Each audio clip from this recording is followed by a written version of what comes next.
Aquele cidadão que era juiz federal e foi escorraçado em público diversas vezes pelo genocida geral da República, o vagabundo de Bolsonaro, sem perceber, ele confessou algumas vezes, também em público, que ele simplesmente perseguia o Lula, que ele era um adversário histórico do Lula, perceba, histórico, e sempre foi contra o Lula e contra o PT.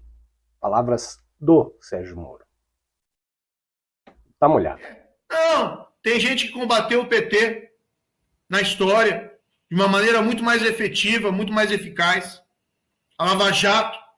Tem gente que combateu o PT na história de uma maneira muito mais efetiva, muito mais eficaz. A Lava Jato. A Lava Jato. A Lava Jato. O pessoal me questiona até, mas por que você... Por que agora você está assumindo uma posição no segundo turno? Olha, eu sou contra o Lula. Eu sou contra o Lula. Eu sempre fui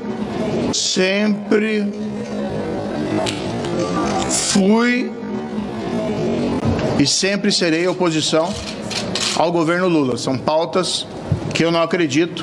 Pautas que eu não acredito. O único adversário dessas eleições é um adversário histórico do Ratinho Júnior, é um adversário histórico meu, que é o PT. Existe um distúrbio, uma doença, que se chama efeito Dunning-Kruger, que é quando uma pessoa é burra em determinada área, mas esse efeito Dunning-Kruger leva essa pessoa a achar que ela é muito inteligente. Muito possivelmente é o caso desse ex-juiz. Moro, manda pro tio Rei. Eu. Em quais páginas da sua sentença aparecem as provas contra o Lula? As provas da denúncia. Eu não quero saber o que você pensa do Lula. Que você redige muito mal, você escreve mal e porcamente, você tem problemas básicos de alfabetização. Você já ouviu falar daquele ditado in vino veritas, que significa no vinho está a verdade, em latim? O que ocorre com Moro em público é mais ou menos in vino veritas. Em vino veritas, ao Moro em público, ele se reveste do efeito Dunning-Kruger, que faz ele pensar que é inteligente, quando na verdade ele é um incapaz. Quando você está muito afoito, ou mesmo quando você está bêbado, por isso in vino veritas, você acaba sendo levado a falar aquilo que está no seu profundo, lá no seu ser profundo. E às vezes você fala verdades que não deveria falar. É o caso desse ex-juiz que, como diz aquele advogado criminalista, o Cacai, mercadejou a toga com ela ainda nos ombros. E ele aceitou ser ministro do Bolsonaro, que ele tinha sido o principal eleitor, ainda com a toga nos ombros. Isso é escandaloso. Então, as questões foram se avolumando muito antes de chegar a esse ponto, quando nós começamos a notar que toda a estrutura deles era uma estrutura para atingir grupos específicos. São pautas que eu não acredito e que, infelizmente, eu vejo que levam o país na direção errada. Ele fez leilão da personalidade dele, leilão do cargo dele, para ir para o STF, sob a batuta do Bolsonaro, acreditando no Bolsonaro, o que já mostra que ele é um indigente intelectual, porque acreditar no Bolsonaro com o histórico do Bolsonaro é muita burrice, até porque o Bolsonaro historicamente larga os aliados pela estrada, mas o Moro largou a toga para seguir o Bolsonaro, e eu achei fantástico. Aliás, o Poder Judiciário só tem a comemorar, como diz o ministro Gilmar Mendes. Mas coloque isso na sua biografia. Ter tirado o Moro de Curitiba talvez tenha sido sua maior contribuição para o Brasil. E ele ficou assustado e riu, porque ele estava contando como se fosse uma façanha.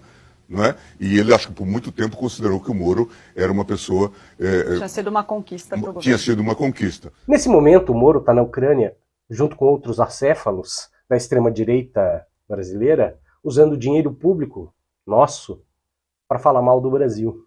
Ainda mais do que com aquelas outras palavras, de que a intenção dele é simplesmente detonar o PT. Ele nunca gostou do PT. Ele vai, tira foto com o Zelensky, que está sendo combatido no Congresso americano por desvio de verba, a verba da guerra, o dinheiro que os Estados Unidos manda para a Ucrânia, o auxílio para a guerra da Ucrânia, o Zelensky é acusado de desviar esse dinheiro para ele e para os amigos dele. É sintomático que o Moro se una a esse tipo de gente. Esse é o Sérgio Moro. E eu acho muito curioso que tem gente que ainda apoia um indigente intelectual como ele. Mas se o cara fosse só burro, não teria problema. O mundo está cheio de burros. O problema é um burro com atitude. Porque se o burro é burro e fica na casa dele numa boa, tá de boa.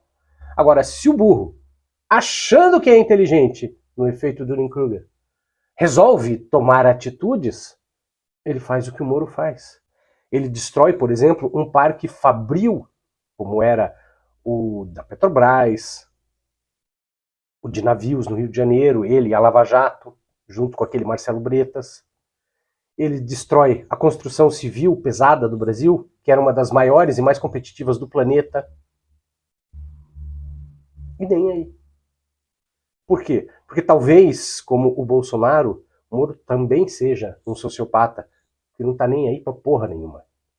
Ele não estava ligando em quantas pessoas perderam o emprego por causa das atitudes nocivas do Moro. Verdade seja dita, não eram só do Moro. O Moro estava ali amando de pessoas com muito poder. Ele nada mais é do que um peão. E ele entendeu, com o decorrer do jogo, que ele era um peão. E que a partir do momento que ele perdeu a serventia, ele ia ser largado. Pobre Moro e seu efeito Dunning-Kruger. Bom, se você chegou até aqui, peço a gentileza de você se inscrever no canal, compartilhar esse vídeo, comentar esse vídeo, inclusive comentando com as outras pessoas que também comentam, porque isso ajuda a engajar os vídeos, faz com que os nossos vídeos cheguem mais longe. E se você puder também, considere a hipótese de você virar membro do canal aqui pelo YouTube, R$ 4,99 por mês. No preço de um copo de suco de uva quente, lá naquele restaurante onde você almoça. E você vai estar me ajudando a produzir mais e melhores vídeos todo dia.